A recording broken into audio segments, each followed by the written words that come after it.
Comment faire face à la concurrence quand on est community manager? C'est ce que je vous propose de voir dans cette vidéo. Et l'objectif à la fin de cette vidéo, c'est que vous sachiez comment vous différencier de vos concurrents dans votre activité de community manager pour plus du tout que ce soit un souci pour vous si ça l'est actuellement.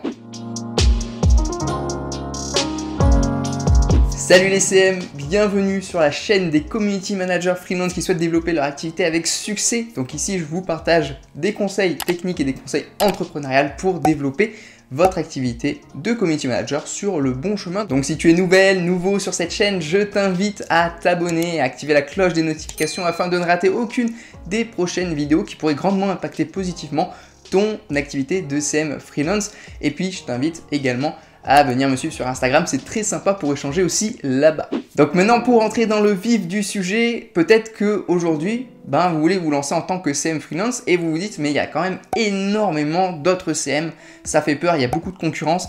Quand je vais sur les plateformes de freelance, il y a beaucoup de concurrence. Quand je vais sur des groupes Facebook de community manager, il y a beaucoup de concurrence, enfin de partout. Voilà, sur Instagram, je vois beaucoup de personnes qui sont aussi CM, j'en vois de partout. Il y a énormément de CM freelance.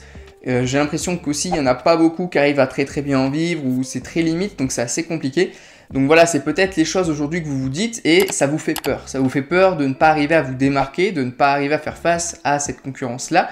Et moi, le but dans cette vidéo, c'est de vous expliquer en quoi la concurrence, c'est pas bien grave, comment vous pouvez vous différencier et comment vous pouvez quand même arriver à développer votre activité avec succès, atteindre vos objectifs malgré cette concurrence. Donc c'est vrai qu'aujourd'hui, il y a de plus en plus de freelance qui se lancent, que ce soit en CM ou dans d'autres activités.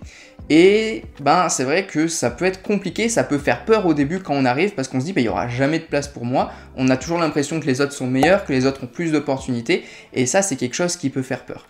Donc la première chose que vous devez comprendre, et j'ai fait des vidéos là-dessus, c'est l'importance de se spécialiser, de se nicher. Parce que oui, si aujourd'hui vous arrivez et que vous êtes un CM parmi tant d'autres, que vous arrivez, moi j'aide des entreprises à se développer sur les réseaux sociaux et que vous êtes super généraliste, vous n'allez pas vraiment vous différencier des autres et donc vous serez un CM parmi tant d'autres et quand il y a beaucoup de monde, c'est pas spécialement une bonne idée.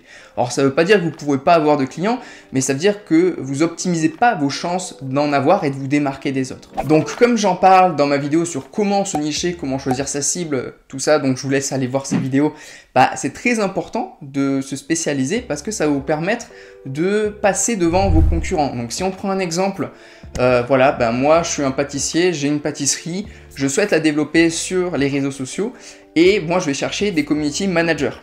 Et là je tombe sur plusieurs profils, je tombe sur, imaginons, 2 profils qui sont intéressants, je tombe sur un community manager vraiment qui est très généraliste, qui s'adresse à tout le monde, et je tombe sur un community manager qui est vraiment spécialisé dans les pâtisseries, il n'aide que les pâtisseries, il connaît super bien le monde de la pâtisserie, comment fonctionnent les entreprises dans ce domaine-là, il sait ce qui fonctionne pour ces entreprises, et il est vraiment spécialisé là-dessus, il travaille qu'avec des pâtisseries.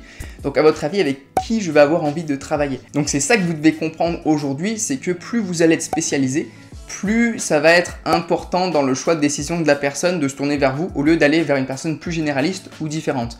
Donc aujourd'hui, être CM et spécialisé sur une industrie, un type d'entreprise en particulier, ça peut vraiment faire toute la différence. Voilà, donc j'en parle dans quelle cible choisir, quelle niche choisir, quel type d'entreprise prospecter. Donc allez voir les vidéos, je pense que vous aurez beaucoup de réponses à vos questions aussi. Mais voilà, si aujourd'hui vous voulez vous spécialiser dans les commerces, on va dire de nourriture, vous avez les restaurants, les boucheries, les boulangeries, pâtisseries, ou même vous fixez que sur un type particulier, par exemple que les pâtisseries, ou alors vous adorez le sport, vous vous spécialisez que sur les salles de sport, ou vous vous spécialisez que sur un certain type de e-commerce ou que sur les e-commerce. Voilà, en fait, il y a des niches, après des sous-niches, évidemment.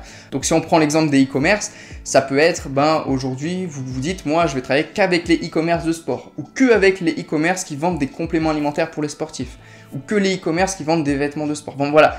Ça peut être, alors après forcément, là où il faut faire attention, c'est que vous allez pouvoir travailler des fois avec des personnes qui vont être concurrentes. Donc faire attention quand vous nichez à pas non plus être bloqué par une personne qui va vous dire tu peux pas travailler avec tel ou tel commerce parce que c'est des concurrents. Donc il y a ça aussi à regarder et à faire attention. Mais globalement, vous spécialiser, c'est la meilleure chose que vous pouvez faire au début pour vous démarquer des autres CM. Et plus vous serez niché, alors faut pas aller non plus dans l'extrême, mais plus vous serez niché, plus vous vous démarquerez et plus vous attirerez l'attention de votre cible. Le deuxième point important, c'est de se différencier par rapport à vos offres. Aujourd'hui, la plupart des community managers ont tous un peu le même genre d'offres. Ils vont offrir des packs de publication, ils vont proposer voilà, une gestion des réseaux sociaux, on va dire, assez basique. Réponse aux commentaires, message privé, faire un peu de story, bon, voilà, ils vont s'occuper du compte, un peu poster, vont faire beaucoup de visibilité, mais les offres se ressemblent beaucoup. Ils vont envoyer des grilles de tarifs avec différentes offres, plus le prix monte, plus il y a de prestations, mais globalement, voilà, les offres se ressemblent beaucoup, les prix sont globalement toujours dans la même tranche, bon, voilà. Et vous, là où vous pouvez vous différencier, c'est arriver à faire quelque chose de complètement différent. Donc ça, j'en parle dans la vidéo sur comment créer son offre, je vous explique comment faire quelque chose de vraiment différent, mais vous allez devoir regarder ce que font les concurrents et arriver à faire quelque chose qui se différencie et qui va avoir une plus-value par rapport à ce qu'ils font. Par exemple, si je reprends l'exemple des pâtisseries, si vous voyez que vos concurrents, ils proposent juste, je ne sais pas moi, quelques publications, une gestion un peu du compte, tout ça, vous allez proposer du marketing d'influence. Dans votre offre, vous allez mettre en avant le fait que vous allez ramener du monde dans la pâtisserie, créer du contenu viral aussi, utiliser les vidéos, surtout dans la pâtisserie, la bouffe, ça peut être très très viral. Donc voilà, vous allez mettre en avant cet aspect où vraiment vous faites beaucoup plus que les concurrents et que votre offre est différente. Et c'est aussi comme ça que vous pourrez mettre des tarifs aussi beaucoup plus hauts. Donc l'idée ici, c'est aussi de se différencier sur votre cible, mais aussi sur votre offre. Et le troisième point qui va faire que vous allez vous différencier de la concurrence, et ça, c'est un point sur lequel vous n'avez pas vraiment de contrôle et c'est quelque chose qui est unique à tout le monde et qui se fait naturellement, c'est votre personnalité, les affinités que vous allez avoir aussi avec les personnes à qui vous vous adressez, et aussi les points communs. Voilà, si moi je suis un pâtissier et que vous êtes un ancien pâtissier qui s'est lancé sur les réseaux sociaux, on va avoir des affinités, peut-être qu'on va connaître des personnes en commun, peut-être qu'on va avoir des expériences professionnelles en commun, des choses qui nous sont arrivées, on va développer certaines affinités, certains points communs. Si notre personnalité elle match bien, qu'on s'entend bien, tout de suite moi je vais penser à vous en tant que CM, et je vais pas penser à un autre, parce que l'autre avec qui je vais parler, autant je vais pas avoir, déjà sa personnalité peut-être va pas me plaire autant que la vôtre, peut-être qu'on n'a pas les mêmes affinités, peut-être que lui il comprendra pas du tout mon monde dans lequel je suis, contrairement à vous. Donc voilà, il y a vraiment ces points-là aussi, et dites-vous qu'en fait chaque personne est différente, et qu'un client, peut-être que, voilà, vous prenez deux personnes qui ont la même offre, qui ont la même cible, qui ont tout en commun, mais la seule chose qui change, c'est la personnalité. Moi, en tant que client, je vais aller avec la personne avec laquelle j'ai le plus d'affinité au détriment de l'autre, avec qui ça aura moins matché. Donc il y a ça aussi qui est très important, et gardez en tête que chaque personne est unique, vous êtes unique, et ça va plaire à des clients, et peut-être moins à d'autres également. Et le dernier point pour se différencier, évidemment, ça va être tout ce qui va être témoignages, preuves sociales. Alors au début, ça peut être compliqué. Donc j'ai fait une vidéo sur comment avoir ses premiers témoignages, comment avoir ses premiers clients.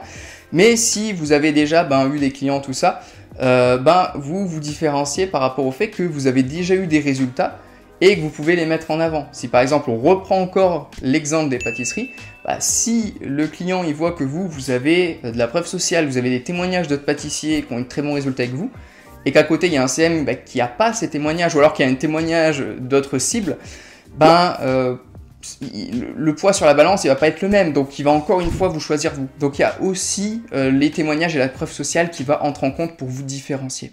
Donc voilà les CM pour cette vidéo, j'espère qu'elle vous aura plu. Donc je répète, les 4 points pour vous différencier, ça va être déjà de choisir une cible et d'être unique sur cette cible et de ne pas être un CM généraliste comme tout le monde. Donc déjà là vous allez vous différencier de 99% des autres CM.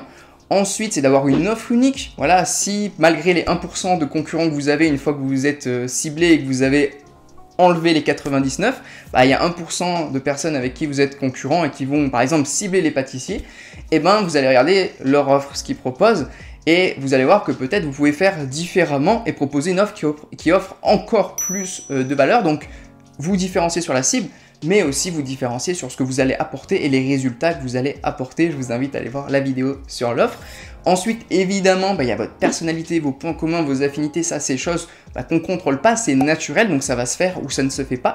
Et ensuite, évidemment, il y a tout ce qui va être témoignage, preuve sociale, tout ça, qui va beaucoup peser dans la décision de votre client également. Quoi qu'il en soit, j'espère que cette vidéo vous aura plu, qu'elle aura pu lever vos peurs sur la concurrence, parce que c'est vrai que quand on se lance, on peut se dire, il y a tellement de monde, moi ça me fait peur, j'ai l'impression que je vais jamais trouver de clients, mais c'est faux. Dites-vous qu'il y a énormément de demandes et même s'il y a beaucoup de concurrence, vous pourrez quand même avoir des clients et vous allez vous en rendre compte au fur et à mesure que vous avancez, que vous avez de l'expérience et que en fait c'était une peur qui n'était pas vraiment fondée, même si c'est vrai qu'il y a beaucoup de monde et plus le temps avance, plus il y a du monde, donc il faut quand même passer vite à l'action et pas trop repousser les choses.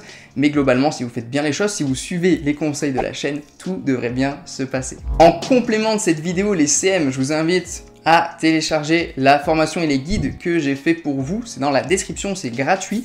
Donc dedans, je vous explique comment créer votre offre, comment trouver vos clients, comment fixer vos tarifs, comment vendre, comment fidéliser les clients sur du long terme pour créer une activité de CM Freelance pérenne dans laquelle vous vous sentez bien. Donc c'est cadeau, c'est dans la description de la vidéo. Je vous invite également à vous abonner à la chaîne YouTube si ce n'est pas encore fait, activer la petite cloche pour ne pas rater les prochaines vidéos qui pourraient beaucoup vous aider.